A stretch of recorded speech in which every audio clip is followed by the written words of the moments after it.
Welcome to Glorious Hour from Glorious Light International Church. You're with me, Fiskani Kazembe. So in today's program, we are going to talk more about healing. Let's see what the Lord is doing at Glorious Light International Church. In this studio, I'm not alone. I have my two beautiful sisters in the Lord. Sister, welcome. And do you mind, please, if you can introduce yourself? Let us know what's your name and where you're from. Thank you very much. My name is Akuzike Zingani and I'm coming from Area 49. And with me here is my lovely daughter, Mulunji. Wow. Thank you. Mulunji, welcome. Thank you. Okay. How old are you, if you don't mind me asking you? I'm 6 years old. I'm in standard 1. Wow, nice. And I like your name. Your name is so beautiful, hey? And unique. Thank you. You're welcome. So, sister, do you mind, please, if you can tell us what's going on? You know, I want the audience, wherever they are, they should know what's going on at Glorious Light International Church. As we already say that, today we're going to talk more about healing. What happened? Thank you very much. Yes. So on 28th May, it was a normal Sunday. So we had prepared at home to be coming to the church for the Sunday service. So in the morning, Mulunji had shown some mild cough. Yeah. You know the way kids are. So in the morning we're like, we should be able to go to church and then probably go to the hospital right after. Yes. Apparently it didn't work that way, so we felt like the cough was a little off. So we went to the hospital with her. And then after the hospital, we came to church for the Sunday service, and we were lucky that we made it in time. Yes. While the bishop was preaching, of course, we were a bit late, but we were lucky we were able to catch up with the preaching. So we attended the rest of the service up until the time when we were being prayed for, like we usually do on the Sunday service. So Mulunji was prayed for as usual, but then this time around we had a unique experience because oftentimes we have the bishop lay hands on us, like on each and every member during the service. So when it was time for Mulunji to be laid hands on, this time around the bishop had spent a little more time on her. Oh, wow. So he laid his hand on her while praying for another person on the right side. And it happened twice and he took his time. So I had noted that this is really unique because it had never happened before. So right after church, we went back home. But in the evening, we noted that the cough was kind of getting more severe in a way. Yeah. So around 7 or 8, thereabout, she started vomiting. And we noted that the condition was worsening. Yeah. So we went back to the hospital. So when we went back to the hospital, because she has had a problem of asthma, but it's usually mild. So we went back to the hospital and they were able to give her the medication that they usually do give her, which was working before this day. Okay. Like if they would administer that kind of treatment, she would normalize and get well, then would go home. It would usually be like a 1 round of nebulization for Sabidamo. So, but this time around when she was given medication, at first she didn't really get better. Instead, she had a lot of difficulties breathing. Oh, wow. So they had to repeat the treatment for 2 times that evening, but it didn't improve. So we were admitted for that night so that they could observe her. So right after that night, with a few other sessions for the same treatment repeated over, still the condition didn't change until the morning. That was a Monday on the 29th. So when she was given the treatment on the 29th, they figured out to say they needed to change the kind of treatment because they were just repeating it, but she was not improving in a way. Wow. Okay. So right after that, then the doctor had to decide to say how best they would be able to handle her case because she wasn't improving. So apparently we were now checked into the high dependence unit, or what's usually called the intensive care unit, so that she could be put on oxygen. So she was put on oxygen that morning in the HDU, and they were monitoring her case. But we still had problems because at this point in time, Monday morning, she wasn't able to breathe by herself. So when we were getting towards lunchtime or thereabout, still her condition wasn't improving, and it was quite severe and it was terrible. So after they had changed medication, we still couldn't register any other improvement. Oh wow. The doctor had to decide to give her another set of medication, new one. So this medication she had never had, and being an asthmatic person, usually they do have allergies, but we weren't quite aware of which medication she was allergic to because we had never done any allergy test on her. So when she was given that medication, I was right there.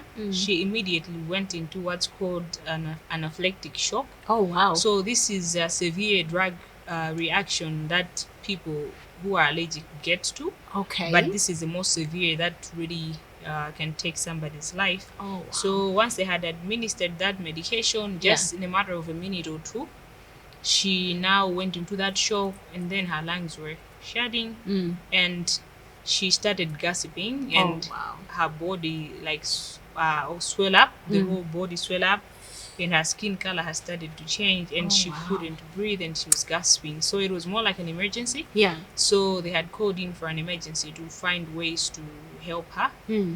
But unfortunately, one of the ways they had to help her was to find a nerve so they could put her on an IV for maybe like what we call a drip of water, and also be able to maybe administer antihistamines or other medication that they know they could to save her. But unfortunately, because of her conditions, they could not get any other nerve. Oh wow. They couldn't identify any other nerve. I can imagine, because she was swollen like everywhere. Exactly. So what happened then from there when they were trying and they couldn't find the nerve? What happened? All right. So the hospital and the doctors and the nurses really tried their best to really help, but unfortunately the case was really hectic. As I've said, they couldn't trace any nerve for them to be able to give her the treatment, the IV treatment. So they had to call for an anesthetist. Unfortunately, he was not available. And unfortunately, the other oxygen cylinders in the room that were working had stopped.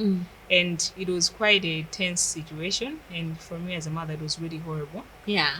So that time, that's when I was like, we need God. I can feel for you as a mother.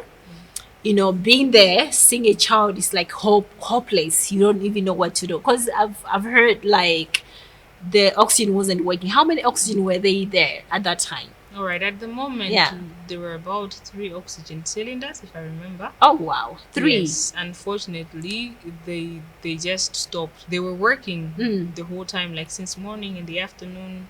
But I don't know what happened at that moment. Yeah. They weren't working. And even when we had tried, even when the nurses had tried to put in the tubes in her nose, she couldn't be able to get some oxygen for her to be able to come. I can imagine. So 3 oxygen, all of them, they're working same time. And then all of a sudden, those 3 oxygen, they couldn't work anymore.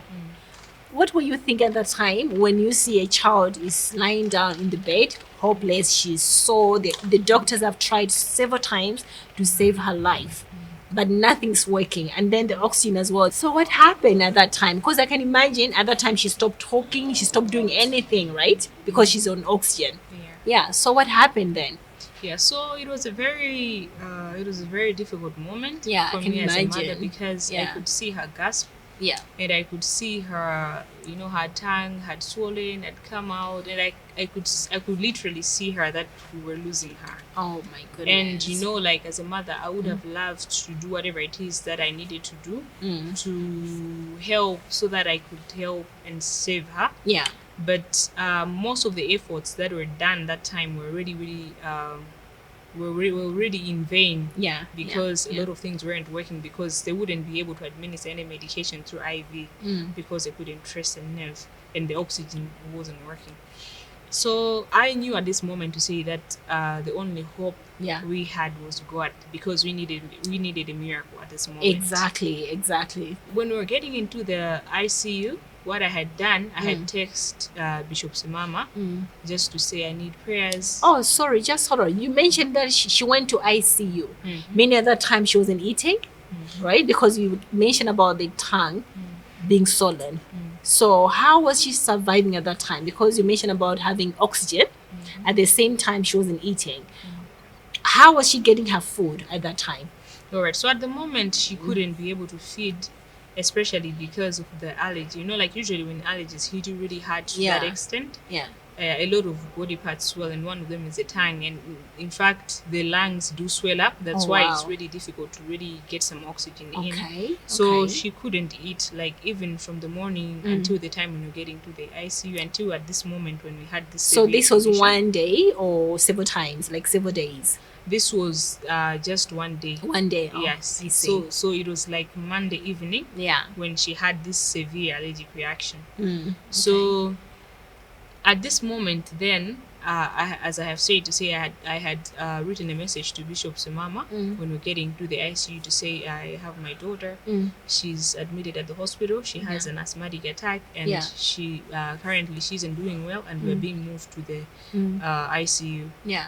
So at this moment now, I also it also came to my mind to say, you know what, I need to make a phone call for prayers, because we really needed prayers. We really needed that help. Not just help, but you needed a miracle, because being a mother, seeing a child being in bed and she's hopeless, she's sullen, she's not eating, she's not responding to anything, and then at the same time the oxygen are not working. So that moment you really needed a miracle. So we really needed a miracle at this moment, because as I've said, that she was gossiping, and at that moment she's not getting any medication in, the oxygen cylinders are not working, and she's having difficulties breathing, and she's gossiping like that. So I looked for my phone at that moment, and I called the bishop, and he called me back. He cut the call and he called me right immediate after that. Oh, nice. And then I explained the situation to him and said, I need your prayers, because we are in an emergency right now. So he advised me to say, can you get to the bed where she is? Are you able to? So I was like, yes, I will be able to ask the doctors to allow me to get to the bed. Oh, wow. Okay. So I managed to get to the bed, and by God's grace, I had put the call on a loudspeaker. So I was able to get the phone to her ear. Okay. So at this time, she was almost unconscious. When you called the bishop, he said, okay, can you reach to the room? At that time, how many doctors were they there? All right, thank you. So at this moment, we had 2 doctors and about 4 nurses. So meaning she wasn't reacting to anything. She's just quiet that side. So when you put the phone to her ear, the bishop was praying. Was like, because you mentioned about being on the speaker, right? So everyone was able to hear what the bishop was praying, right? Did they allow you to use the phone at that time? All right. So at this moment, it's a very tense moment. Whereby everybody else knows that we are losing the kid. So there was a lot of noise. There was a lot of noise, a lot of commotion. People running here and there, trying to get medication, others trying to get another cylinder that was in the ambulance, others trying. It was a whole lot of mess. Oh, wow. So I was not even allowed to carry a phone. I think even the bishop might have heard in the background, because people were saying, can you please leave the phone? See, your daughter is dying and you're busy making phone calls. So they didn't understand what I was doing, and also maybe some of them because of different differentiations in faith. No, but I can imagine as a mother, somebody talking about your child is dying, leave the phone alone. What was going on in your head at that time? Because I can imagine you were so much emotional. At the same time, you're depending on God, like, God, please look at my child, help me. What was going on at that time? All right. So at that moment, really, like what was going in my heart was I needed that kind of help. As the Bible says that one will chase 1,000, but 2 10,000. And also knowing the kind of grace that is in here at this Glorious Light International, I knew for sure to say, if I'm able to get this kind of help in prayer, we are likely to receive the miracle. And I was so certain in my heart to say, this will be my moment of miracle already. So I paved through. I made sure I put the phone in her ear. She was unconscious. Like her tongue was out, like her eyes were rolling. Her skin was dark. It was a horrible situation. But I just had the faith to say, I know for sure that our spirit will be able to hear the prayer. So I put the phone in her ear, and after I had done that, something interesting happened. So like maybe in a minute, one of the nurses who was working had to resuscitate her back to life. Yes. Had said, "Can you please get one of the oxygen tubes and give it to the mother?" I can't wait to hear what happened. One oxygen give to the mother. What happened then? Yeah, so she had just ordered and said, "You know what, just stop, because whatever was happening, it didn't work." And this time they were pricking her all over. There were a lot of injections all over, trying to search for the nerves here and there. It wasn't working. So one of the nurses gave me the tube. Yeah. And just said, "Can you please put it into her nose?" And I was shivering. Yeah. But I just took it with faith.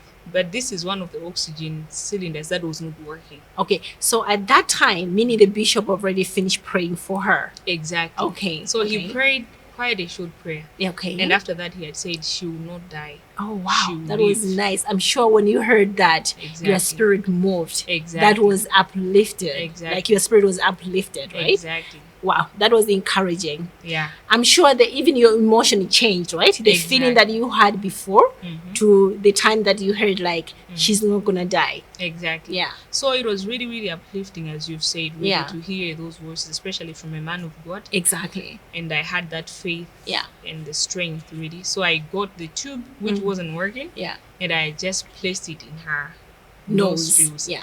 You know, that sort of a thing that wasn't working. You're just doing it by faith. Yes. So I just put it right there and I just waited on God, literally. Okay. So after a minute, something strange happened. Okay. Because she was going down, we could literally see. Oh my goodness. So like, one of the things that I started noticing that was really strange and miraculous was the tongue now. Okay. The tongue started shrinking. Oh, really? From being size. Big to it was out small. and swollen, but then the tongue started shrinking. And then it got like it was getting back to the normal size and getting back into the mouth. Wow! And then the other miraculous thing that I noted was her skin color. It now began to change from darker to normal now to normal color. Yeah, to her normal skin color now. Oh, wow. And also the third thing that I noted was the swelling. Now the swelling was now coming down.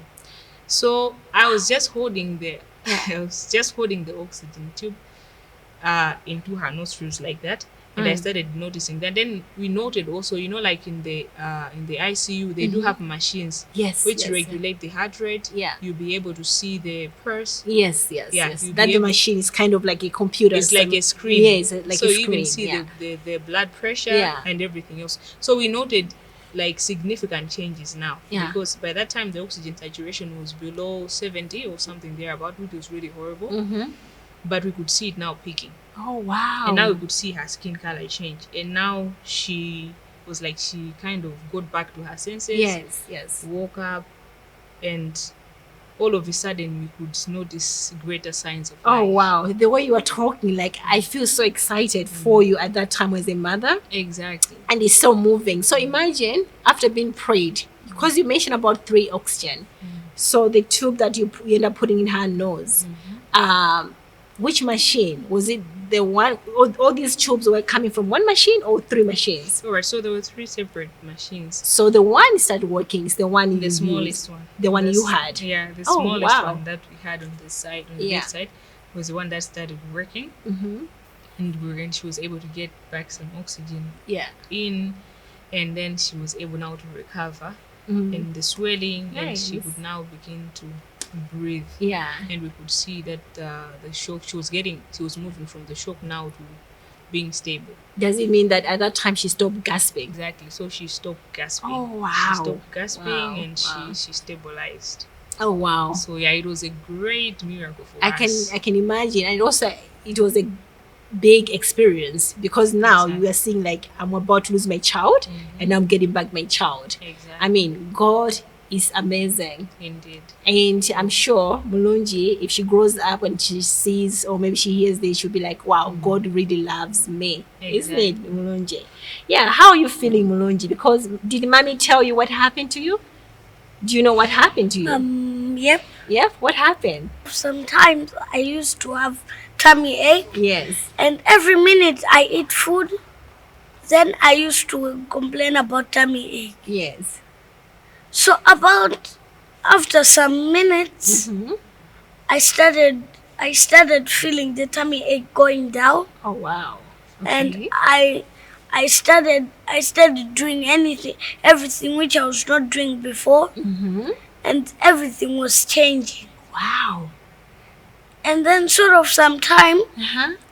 at the hospital, I was just a little bit sick, and then sort of some time I started talking and doing the normal things which I couldn't do. Oh, wow. But at that time, were you in pain or everything just stopped? You were just coming back to normal? Everything just stopped, Oh, wow. and I couldn't even walk because the doctors put an injection on my leg, yeah?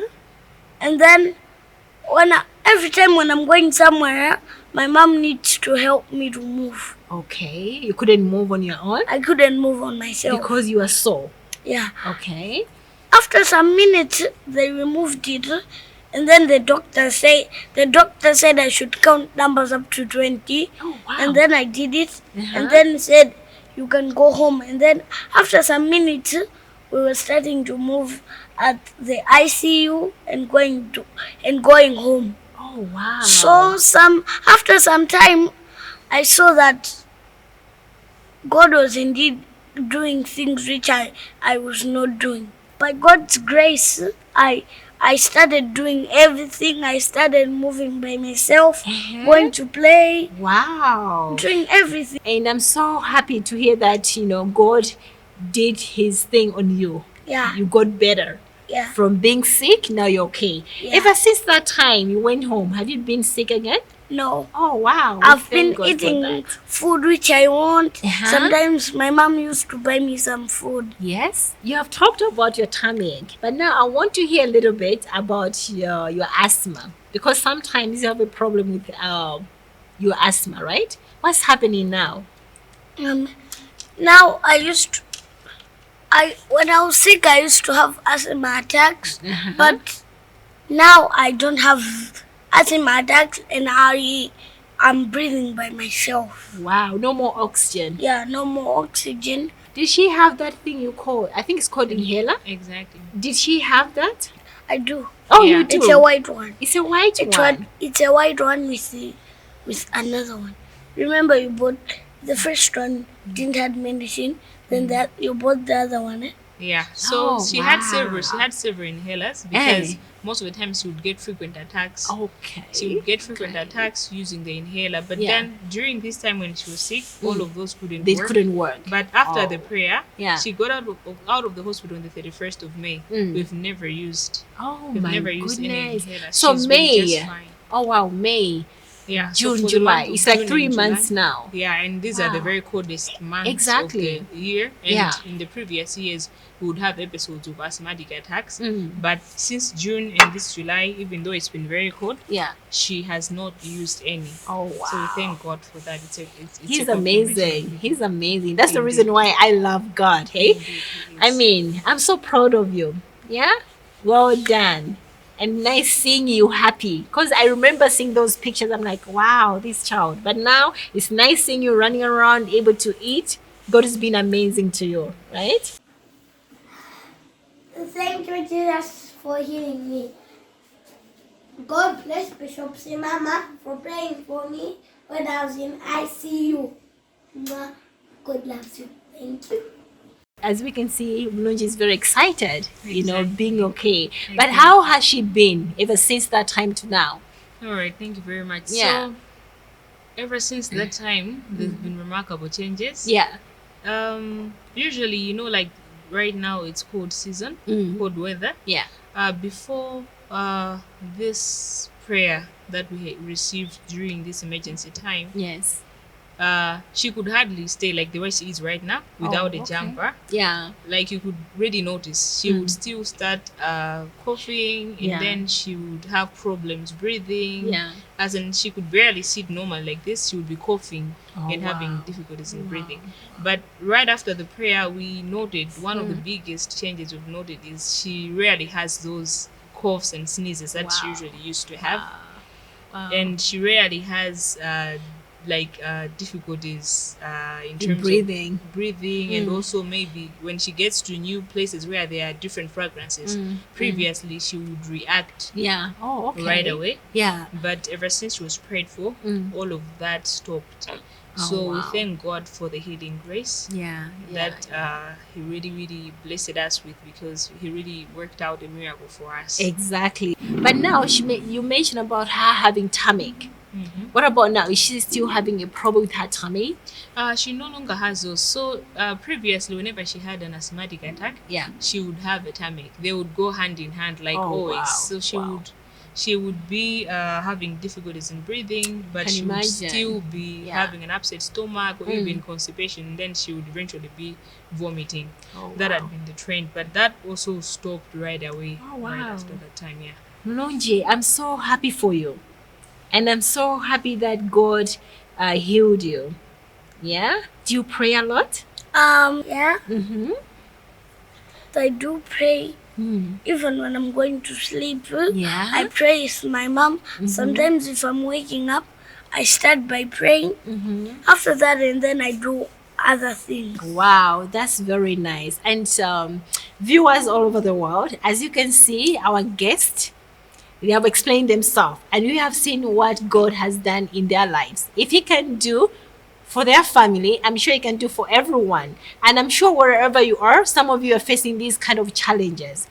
You see, the man of God, he always talk about distance is not a barrier. Imagine our guests were in the hospital and the man of God was somewhere else, and just praying over the phone. There's a distance, but still the God did His wonders. If you're facing these kind of challenges, even when you see this program on the TV, just believe wherever you are that God can do it for me as the way He did for this family. My sister Akuzike, seeing God have done so good for you and your family, what sort of words can you advise people, whoever are watching us at this moment? All right, thank you very much. Yes. So I would like to encourage the viewers right now to say distance is not a barrier. Yes. God is able and He's dependable. Yeah. He's able to answer us whenever we call. Exactly. He's able to hear us. He's able to heal us. He's able to deliver us. He's able to save us. I also would like to encourage viewers to say we need to be connected with the men of God that God has placed in our lives. Exactly. There is a grace that comes whenever we connect with the people of God. Yes. So all the viewers, be encouraged. God is faithful. God is dependable. Whenever we call on Him, He answers. Exactly. He delivers. He heals. And He's forever like that. Exactly. Amen. Some of you, you're walking the same path. If God can do for her, I believe He can also do for you. Remember, at an arena of liberty, there are so many things are happening. Now we're talking about healings, but there's so many things. I'm sure you watch us later talking about different things. But at Glorious Light International Church, we believe that God changes life, changes people, and changes future. So He can do for you, He can do for me, and He can do for all of us. Wherever you're watching us, in case you can't make it, come into Glorious Light International Church. You can always visit our social media platforms. We have social media like Facebook, Instagram, Twitter, TikTok, and YouTube. In today's program, you're with me, Fiskani Kazembe, with Akuzike and Mulunji. Thanks for watching. Bye-bye.